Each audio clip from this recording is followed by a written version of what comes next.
Hello, welcome to our program on treating and transforming anxiety and depression.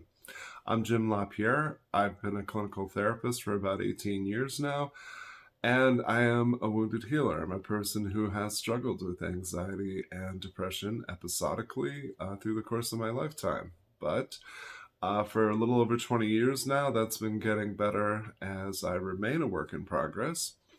And the things I'm going to share with you in this program are very pragmatic in nature. I applaud my colleagues who, like myself, have studied the latest treatment approaches and modalities. But what I find is that a simplistic approach based in concrete strategies is a lot more effective than most of what we're doing. Now, there's a caveat to that.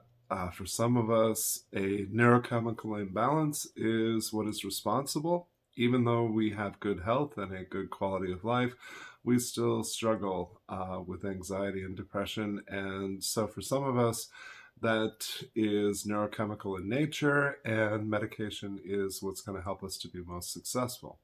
But in my experience, that's actually a reasonably small percentage of us. For the rest of us, it's our quality of life and specifically how we relate to ourselves and others that is the governing force. I don't think that we tend to conceptualize how we relate to self as constituting a relationship, but it absolutely is. It's based on what we internalized from our caregivers, from our childhood.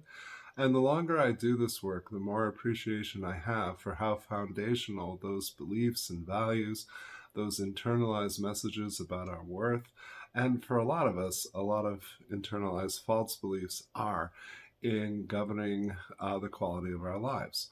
So, those are just some of the things we're going to be exploring.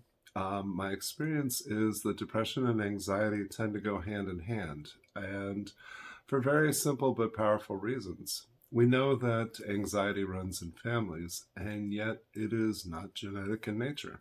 It is most commonly a product of learned experience, uh, what we learned about coping and identifying negative emotions, or what we've traditionally called negative emotions, things like anger, fear, sadness, disappointment, loneliness.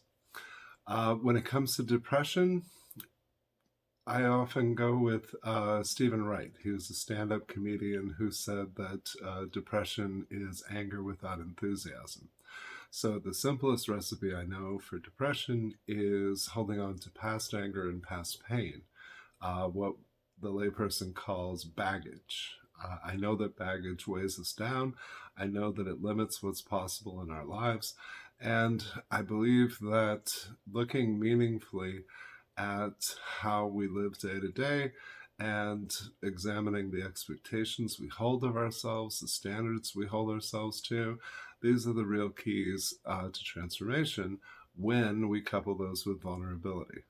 All of us have a desire for intimacy, a desire for powerful and meaningful connections in our lives, not just with partners, but with family, with friends, and even with colleagues and coworkers.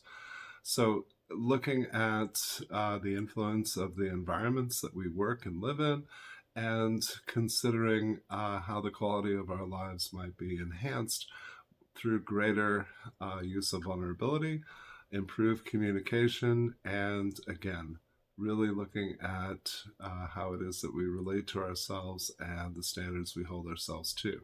So, those are just some of the things that we're going to be exploring, and I always welcome your feedback. I hope that you'll email me with questions or ideas that you have, and hopefully, we'll broaden this conversation as we go so that more of our colleagues will benefit. Thank you.